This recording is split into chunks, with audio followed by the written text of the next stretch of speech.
Englishman talk to you about swords in France.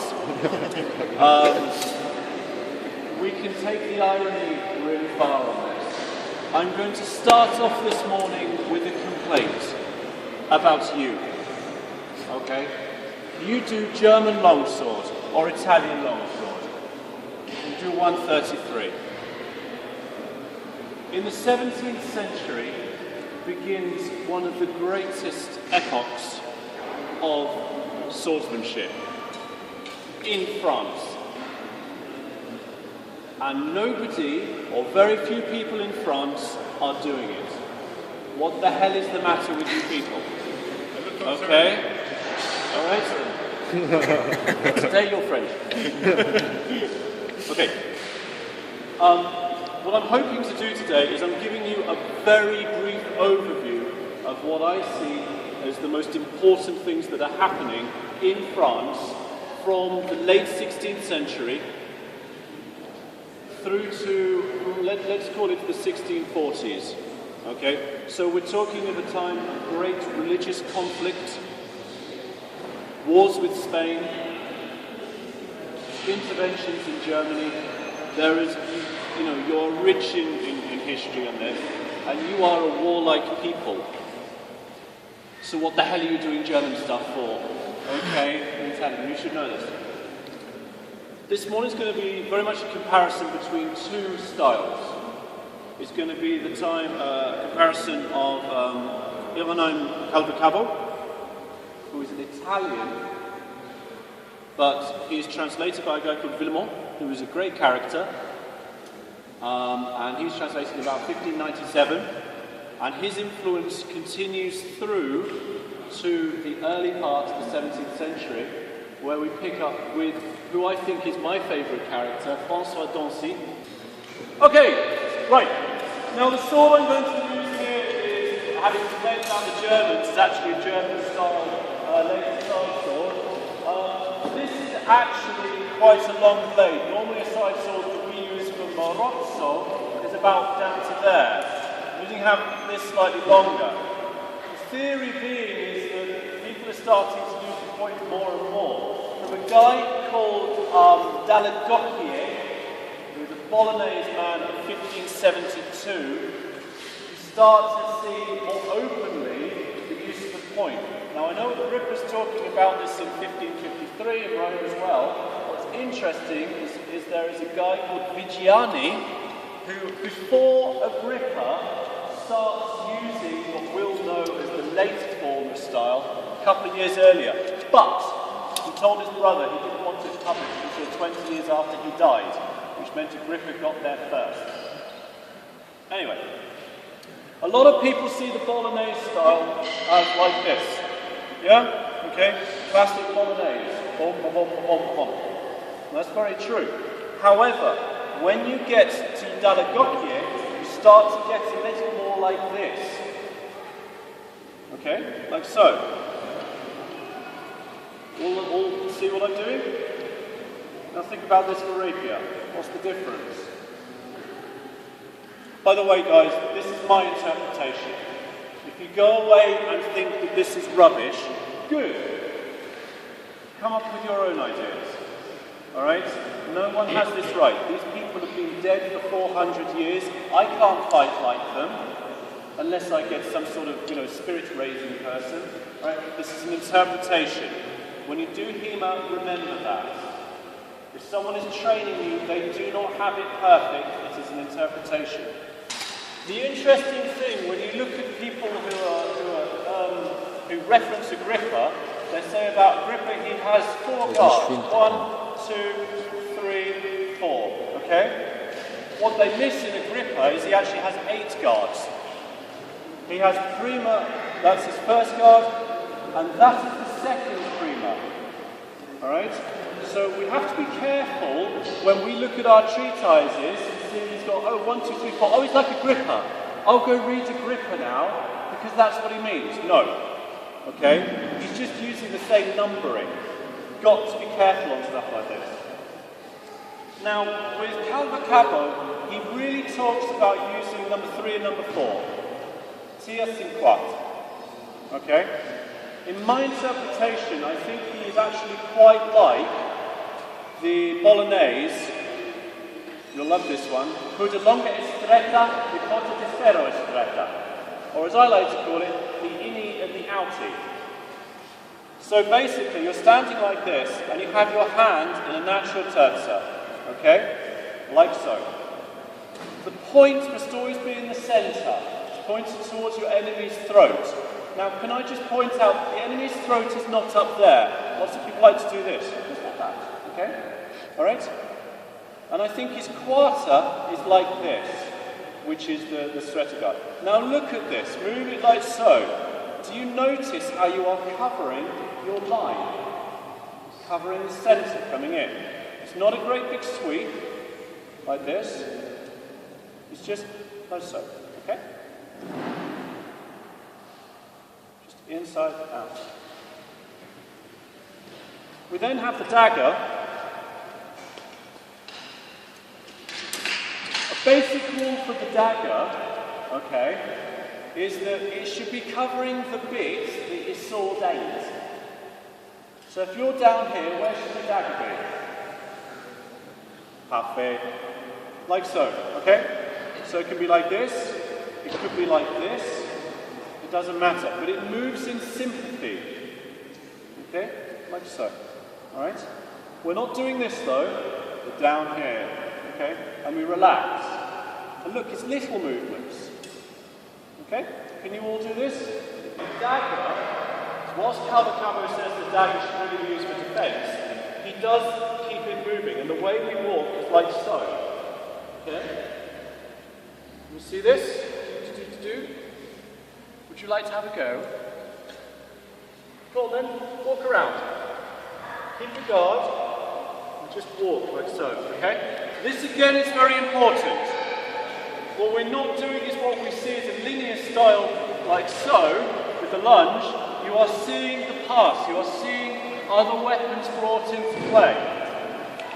This is classic side sword and dagger. Okay?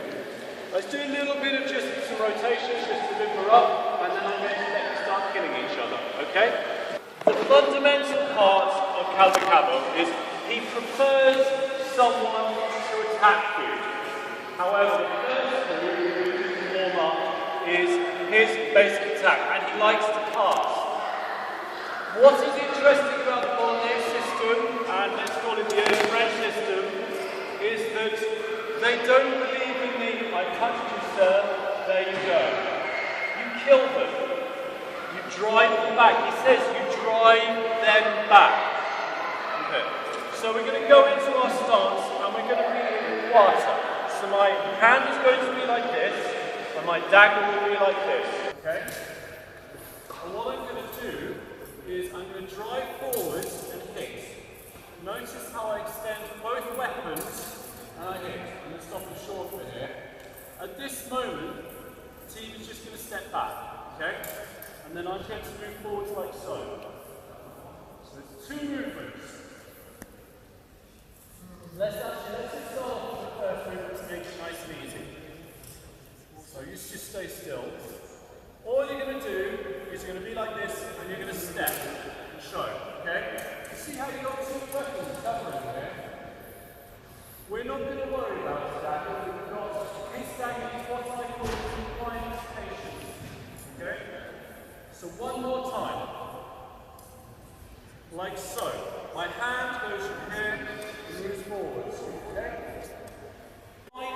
With the sword first and then the dagger. If I'm going to do that, if I'm so pretty, okay? I don't want my sword here. Because I'm going forwards, I don't want to have to move from here to here. I want to start my attack here. So it's a simple movement forwards. Yeah? So those of you who are starting this, then doing this, and going forwards, ce n'est pas deux, okay? It's one tempo. Alright? Wiping the dagger, or coming down and wiping. I don't want to get too much into the dagger theory. What you should realise is that when you read the treatise,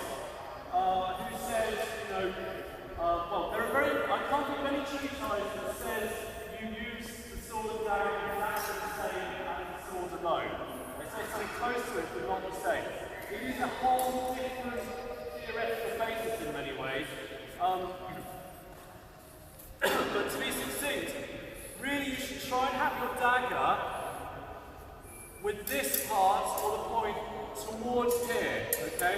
Taken here. You never wipe. You never do this. That's it, okay? Because if I do, and I do that, okay? What you do, if you read anything like Salvatore Fabris, you shouldn't even touch. What you're really trying to do is you're trying to point at their shoulder and you run it along. Because that's where you want to get the sword, or there. You don't push it out of the way. If you push the sword away, you are giving them time to hit you. Never do it, okay? Yeah? The other thing, similarly, was someone asked, should I push or rest this along here? No. For the same reason. Also notice on the sword, we have this here. Okay? So as I come in to hit, I don't actually have to touch him at all. I'm aiming at the shoulder. Like so. And I know that this will cover me. But it is covering me as I come in. I don't have to touch. In Italian rapier, Italians don't like touching each other. The Spanish like to touch each other a lot. Okay? And the French just kind of did what they want, really, I think. But the idea is you are covering yourself and coming in. Because I want to hit here. That's the target for me. I don't want to bash him out of the way. Okay? At all. You understand that? Alright. Let's move on to the next bit. The cavalcabo wants you to pass, wants you to attack. If I'm coming at him,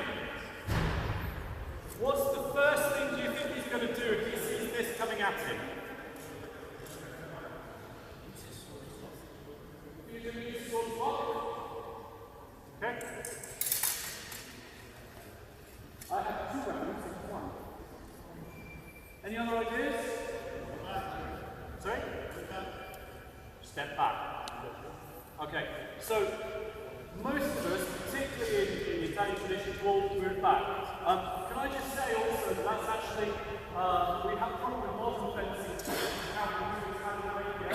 Italian rapier does move offline a lot. Bolognese is based on a serpent. Okay, this doesn't just disappear once longer swords come in. So, he's going to move back, and he might even try and parry with his dagger. Okay, he's coming in, he's going to try and do this, okay? So what do you think I should do?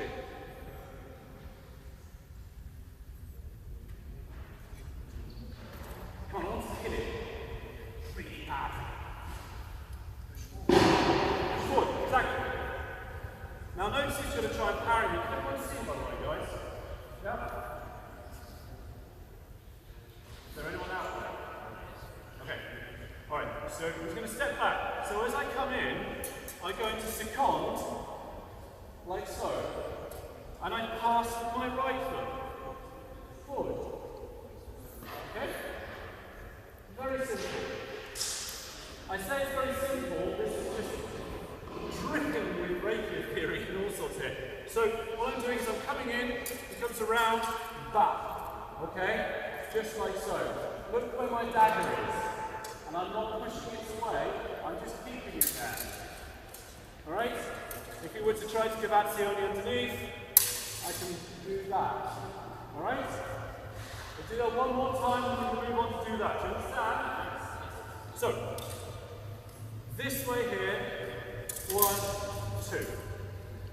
Okay? Defenders, you have to do this the right way.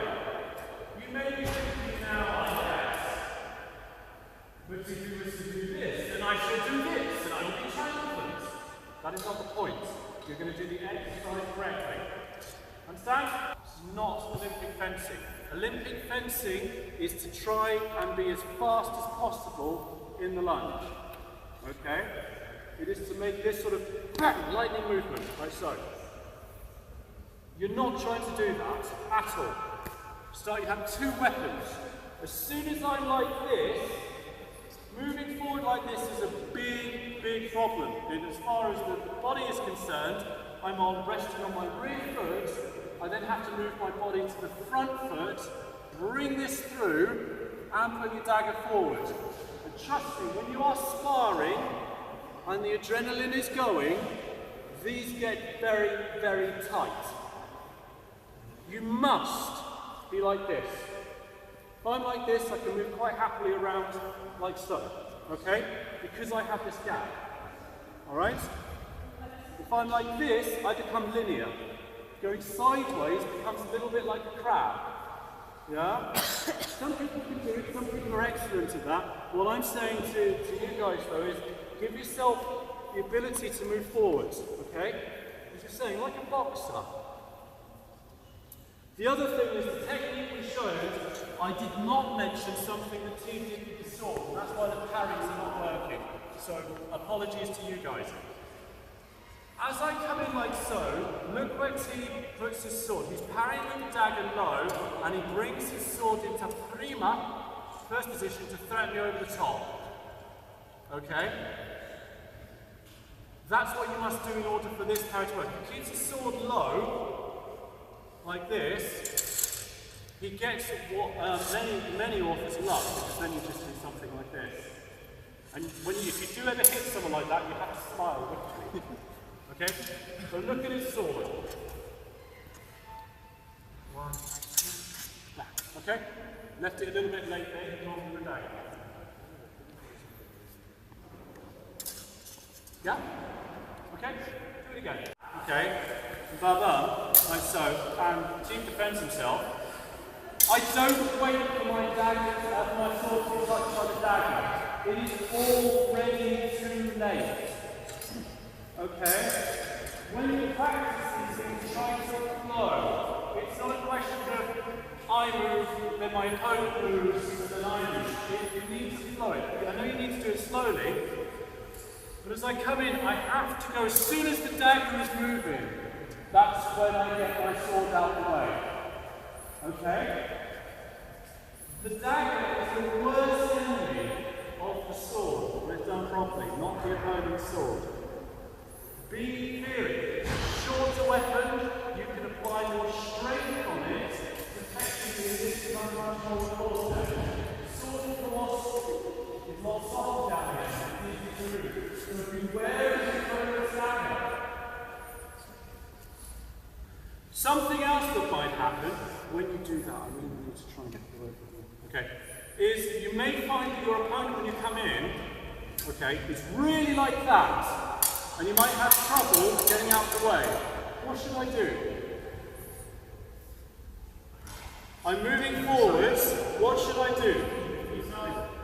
How? Correct. Right. Okay. I've got a variety of options I can do on this, and this is where the whole thing, and what I think one of the beautiful things about cavalcabo is it gives you lots of varieties you can play with. So, what I'm doing is I'm past, I'll come here, and he's really come over the top, okay? So I can step over this way, like so. Notice how I step over here, and how I void my body. Voiding my body means I can bring my shoulders round, and then he goes, yeah. Okay? Let's see, what else can I do here? I could come in, goes right at the top. I could step into it, like so. Yes? Happy? I could get out of the way. Wondrous variety. Okay? So whilst we're practicing these things, firstly your partner needs to make sure they do the correct technique back at you in order for you to make it work.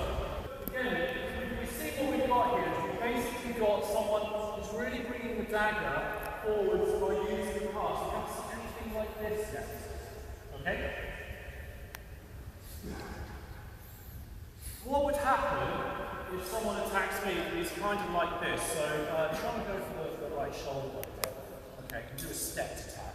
So he's doing a stepped So he's come in and he's doing that. So I want you to pass the step. Okay? So you pass the step, it's going to hit your head. Okay? Yeah, so pretty much what we're able to do this time. The way in which cavalcabo would do this would be what? If he attacks the pass, I'm going to fail. So pass backwards. Why would I pass backwards? Remember what happened when I passed backwards first time? Pass forwards. Okay? So Steve is doing an attack to the shoulder. What I can do, as he comes in, is this. Now this will give you a nice stretch. But effectively, all I'm doing is I'm using my body to take the sword to the opponent.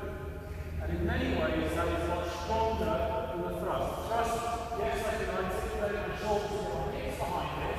This gives you momentum.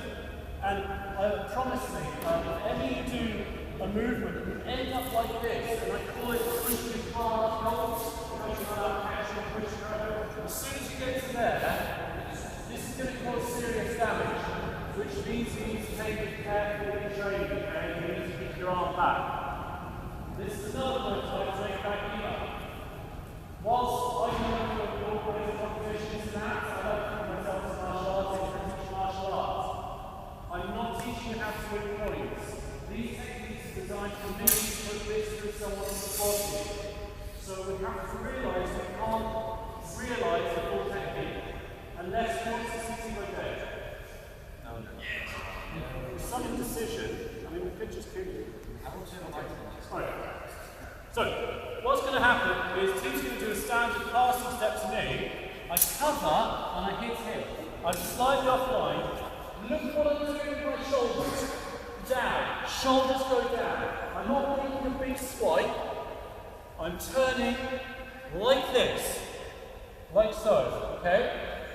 This, I can even keep my hand here and walk it through. Alright? This is going to go right the way through here. If I wanted to, I could keep it there, smack him in the legs and take it down. I'm not going to say it, quite happy. Okay? So the main technique is a passing technique like so. He comes in like this, and all I'm doing is I'm avoiding my body. I don't push out the way. I'm covering my face. Do you all understand that? Give it a go. What cavalcabo would do if he doesn't really know whether they carry with the sword or with the dagger. Okay? So what he will do is he'll play around and he'll do some attacks. He'll do a feint. When you do a feint, where should you feint? From where?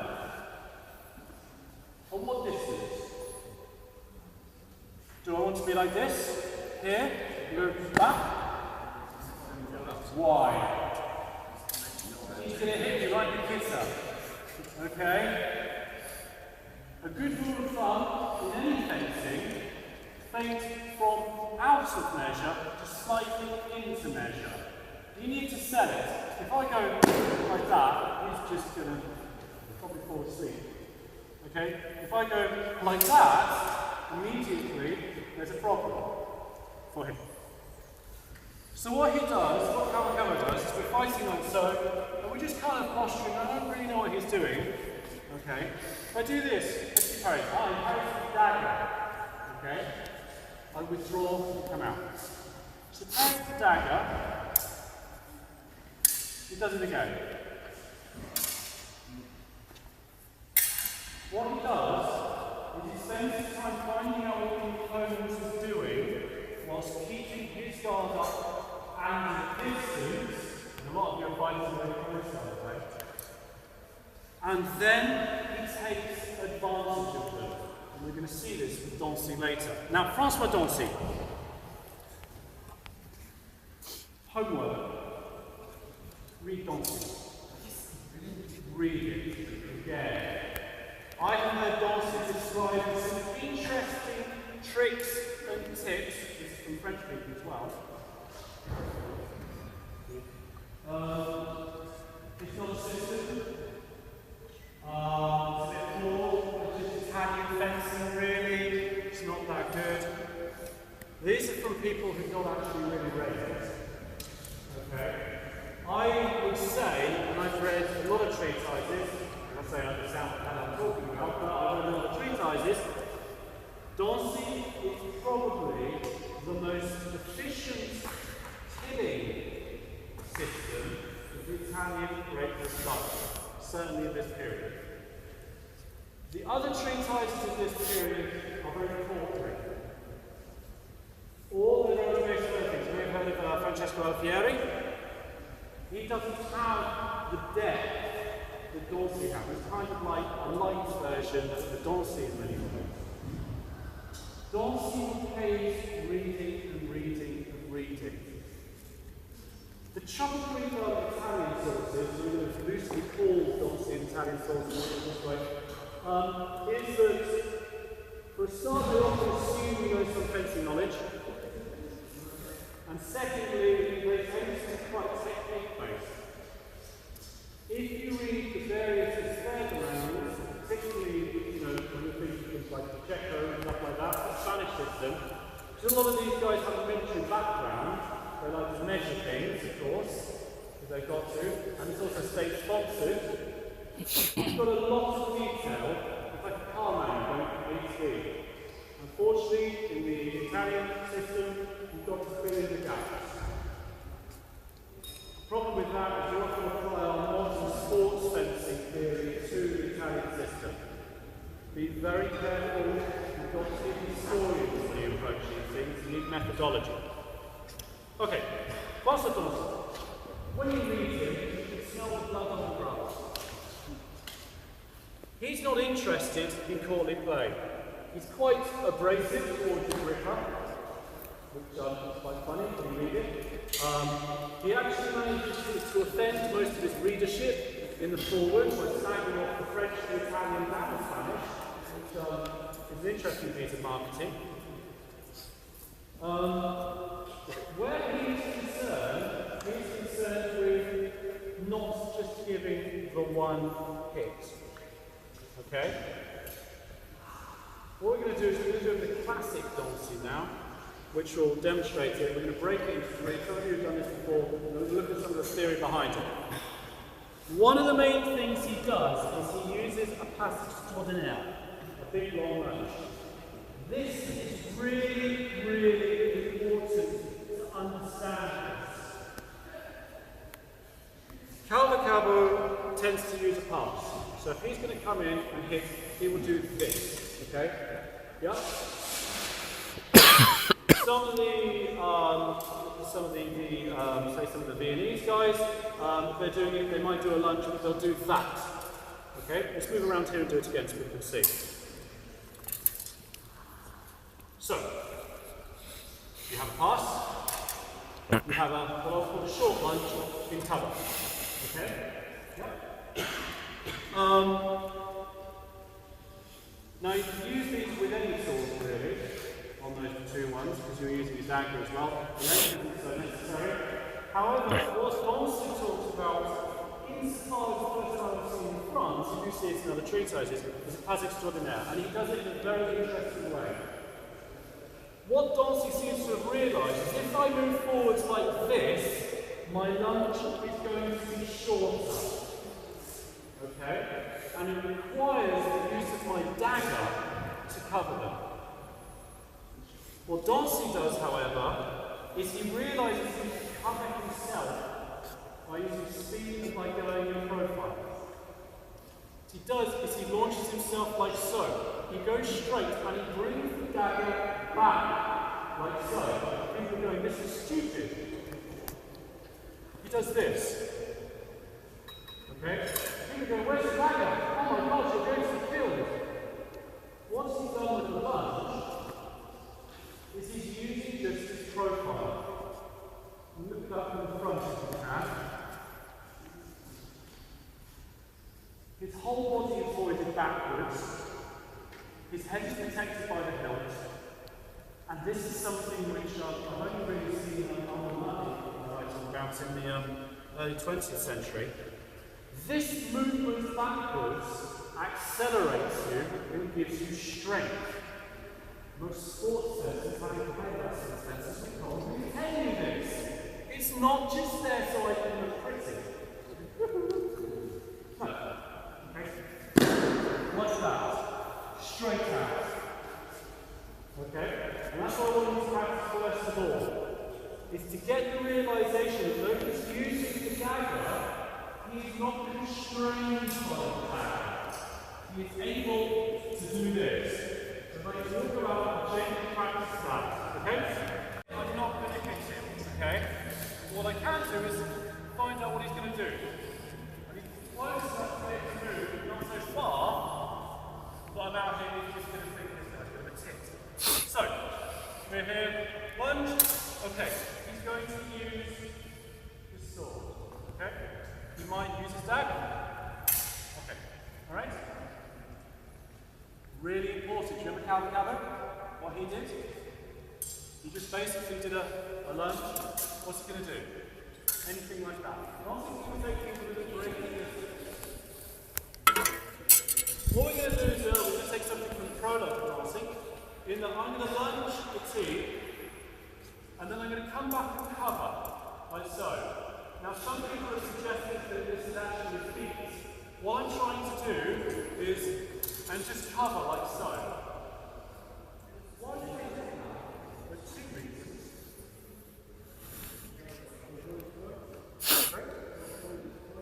You are controlling his points, it's a bit more than that. Essentially I'm stopping your opponent. Okay?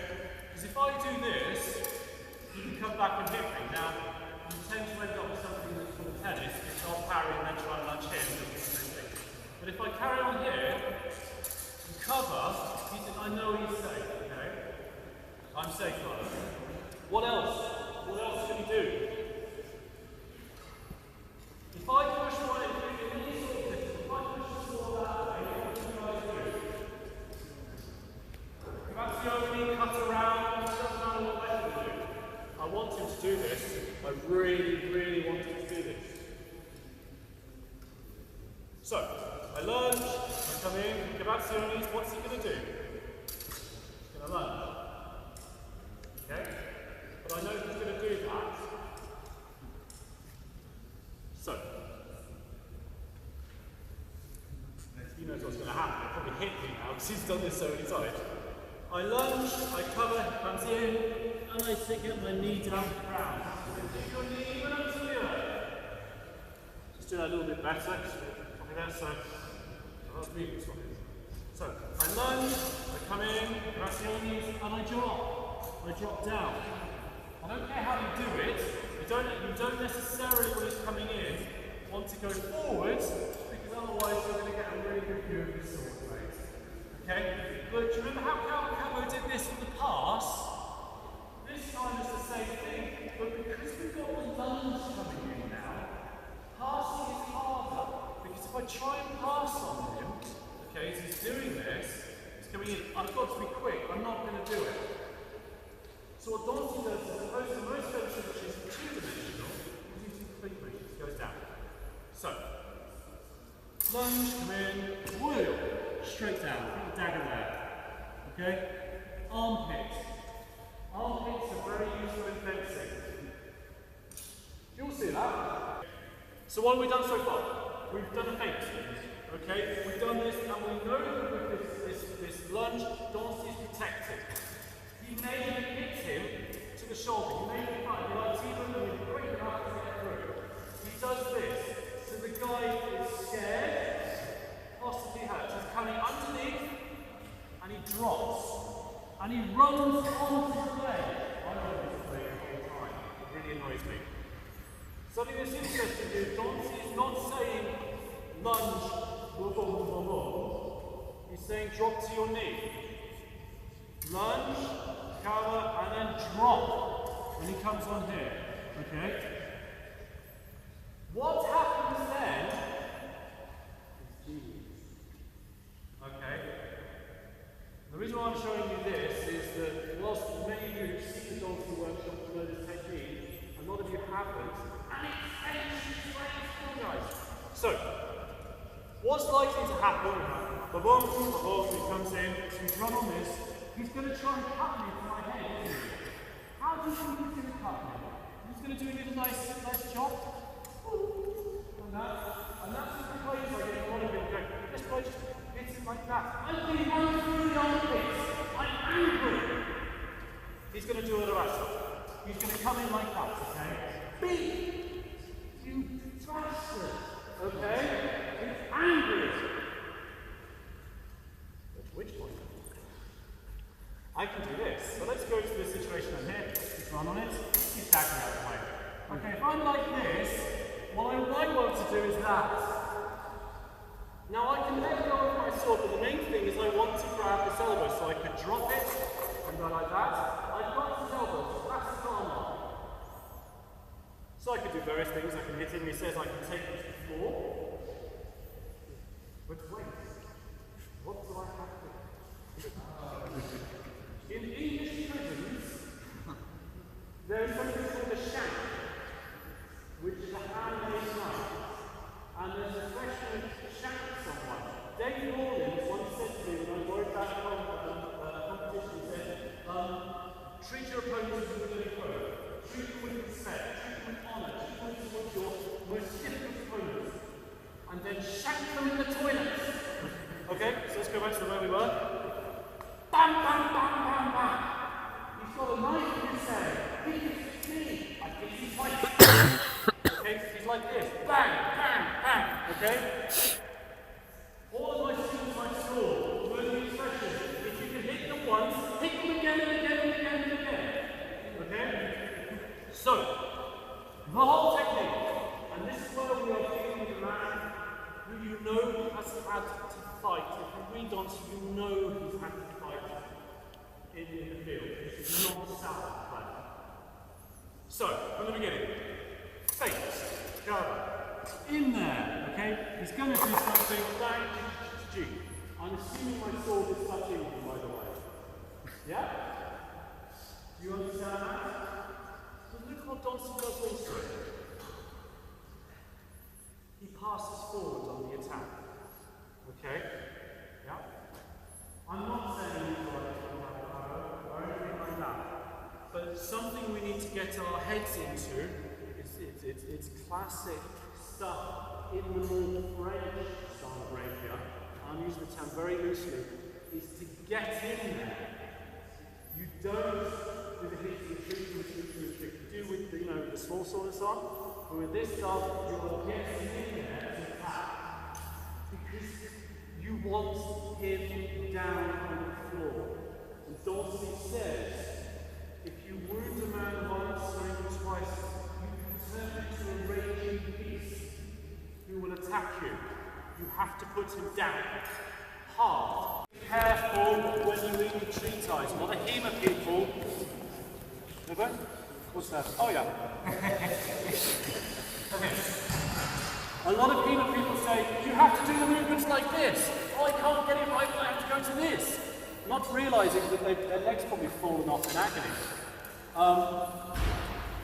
What Fabrice does is he's using illustrations, but it's very much the illustrations of the period. There is an artistic style to them. Actually, I think it would have probably been a little more boxer-like, like this. Anyway, he does something similar to Dorsey, and it's a tip that I'd like to just to illustrate. Some people said about dropping the sword, when I'm showing it. So when we're on here, the trouble is with this is we don't know how far our opponent has stepped in to us. He might have just sort of pricked his armpit, just gotten out in time, he's going to do a cut. He might have run all the way through. We don't know where the sword would be. What Fabrice would have done is this. He would have gone straight through, and as opposed to shanking, he would have grabbed the back of the blade, slooshed it around a bit, and hip thrown him. Now, he was teaching the Bishop of Bremen and also the King of Denmark. So we have to be careful about what is deemed elegant and appropriate, because even kings are quite happy to have a go at this sort of stuff. Okay, the last thing I want to really look at with Dorsey is against the advanced. Now, a lot of the Italians are fighting like so. Okay? Because what they're trying to do is they're trying to get this onto here. Right? At the time, those daggers are like teeth. Okay? They do not have a shell on them. Okay? Now, some people might say to me, oh, you're not fighting properly because you don't have, you've got a shell on your gun. Well, I've had broken fingers. As far as I'm concerned, history can get stuffed at certain points where my hand is concerned. Remember, we are not reenactment. All right, we're martial artists. If at the time someone was getting a hit hand the whole time, I'm sure they'd have probably thought about it and come up with this. They wouldn't have gone, oh, we are not of our period. We must be, we must be... No, come on, okay? So, what we're dealing with is someone who's trying to get this forward. It's very classic. So what Dancy does is he does what the cavalcabo does, but to a far greater extent. He starts to play. He starts to aim. There's a distance here.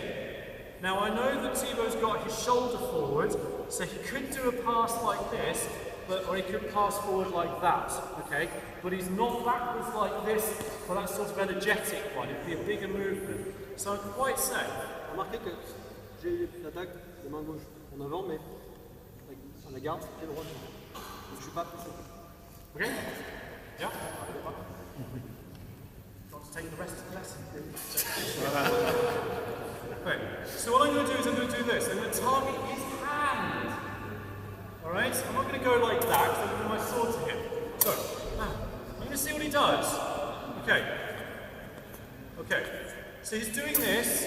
I'm not trying to let my sword get caught. He's parrying. Okay? So then I'm going to do this and I'm going to go there.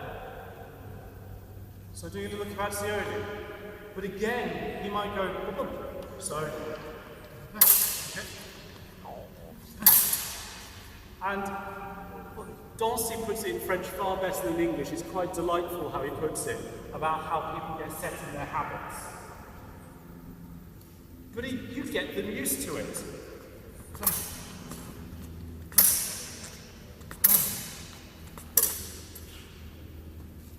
Third time I run him through. Okay? Now, this isn't happening for hours. He's testing out. And what Dancy does with this beautifully, this is why he's got a system, is he takes the standard guards. The advanced sword, the advanced dagger, and the left foot forward. That's about it, isn't it? Yeah? So he's dealing with the standard stuff that you're going to face. This is really important. But what he's used to, what he's seen are people who are just going to keep on doing the same thing. And he takes advantage of them, which is what cavalcabo does. Okay? And we're going to practice this in just a second. And what I want you to do is first we're getting used to this, nice and slowly. And then start to do this, and get your opponent to go underneath. And then lastly, 1, 2. Okay? If you want to pass, fine, cover with the sword, with the dagger, okay? This does work in sparring. It's even, if you go to Spain at all, you'll see some Estrella fighters who do this. They go around in a circle, and they get so used to it, they hypnotise themselves. It's quite amazing. I think it's just particularly because they've been taught to go into a rhythm.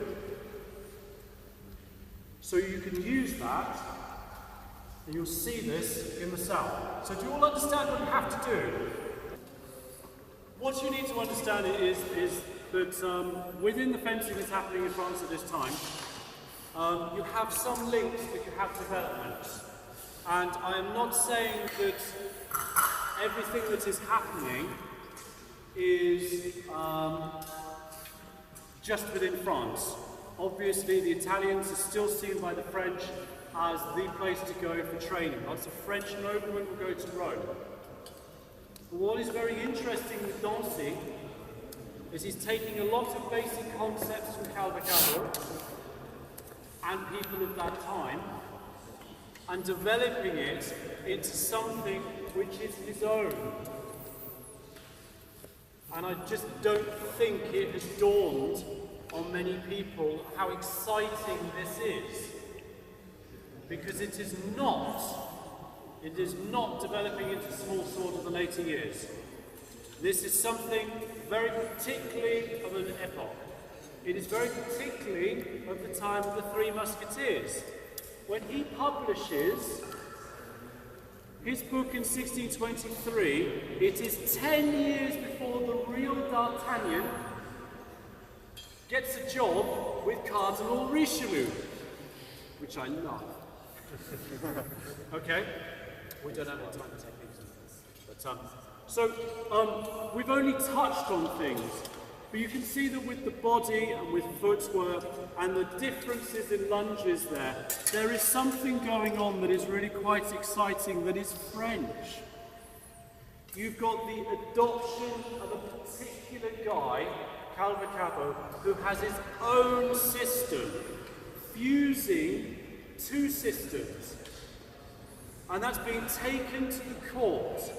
And then only a few years later, whilst he and his son are still teaching in court, people in France are developing their own style. And you guys are missing this. I am pretty sure Dancy mentions 3 men in France, apart from the cavalcabos, who are renowned. Go to Paris and go to the BNF and see if these guys have written something. Only a few years ago we found the manuscript of Dancy. There may be more. You guys are sitting on top of something really, really, for me, as a bloody Englishman, very exciting. So if you take nothing away from this, take away my fantastic jokes and the fact that you have something of your nation which is really important. And if you really want to see Dancy do well, he's only in Dijon. Okay? Right, thank you very much for your time.